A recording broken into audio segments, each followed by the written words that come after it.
verziehen. Und man kann das auch, wenn man sie nur frisieren möchte, oder halt, kann man auch, wenn es nicht zu einer Schau geht, machen, wenn man das nicht möchte, dass die so eine Doppelmähne haben, einfach auf eine Seite rüber verziehen, dann die Mähne einmal waschen oder nass machen und dann rüber flechten und dann drücken wir die Zöpfe mal 3-4 Tage drinnen lassen, dann bleibt die Mähne auch auf einer Seite mal, zumindest für eine Zeit lang bleibt die da mal liegen. Und wenn man das öfter wiederholt, bleibt die auch irgendwann mal ganz auf einer Seite liegen. Okay, fangen wir an, hier unten. Man kann durchs Verziehen, macht man meistens, oder machen viele automatisch, wenn man hier verzieht, das ist hier auch der Fall, dass hier einfach dünner wird und hier die Mähne kürzer und in der Mitte wird sie dicker. Das ist so ein typischer Fehler, wo man gerne macht, also ich als Fehler sehe zumindest. Aber jetzt, die Stute hat ja wirklich einen schönen Hals, einen schönen Oberhals, einen schönen Aufsatz, aber durch das, dass die hier so kurz ist, also übertrieben, die hat man so frisiert. Gell? Und da, also praktisch einen Unterhals ranfrisiert. Und man kann das jetzt, beim Pferd jetzt, wo zum Beispiel wenig Oberhals hat, die kann man durchs Frisieren, kann man das zum Beispiel so ein bisschen hervorheben auch noch.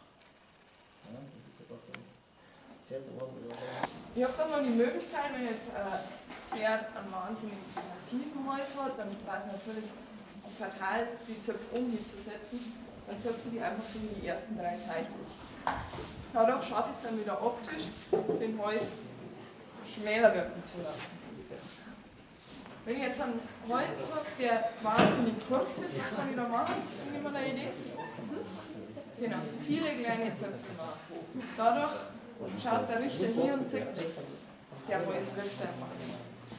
Und sich da wirklich die Zeit nehmen, das groß anschauen, sich überlegen, wie kann ich was besser machen und dann lieber nochmal 2 Zöpfe aufmachen und nein machen, also die Zeit, die man da investiert, die ist wirklich wert. Und vorne auch immer einen Schopf einflechten und da sich auch die Zeit nehmen, von oben weg einen Mozartzopf zu flechten. Also von oben weg diesen Bauernzopf, weil es gibt Leute, die fangen erst auf da zum Flechten an und die schaut einfach total bescheuert aus, wenn da unten dann nur die Haare stehen. Sich da wirklich die Zeit nehmen und am besten mit ganz dünnen Strähnen von oben weg runterflechten. Ein Stirnband, ich habe immer ein Stirnband, das relativ hier so ja, schräg verläuft oder so gebogen nach unten, weil dann der Kopf auch wie hinter wirkt, wie wenn das Reithalsband hier oben steht.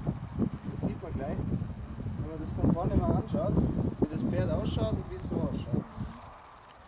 Und das sind so kleine Tricks, ja, wo man, also man kann aus einem hässlichen Pferd kein schönes Pferd machen, das ist klar, aber man kann auf jeden Fall ja, das optimal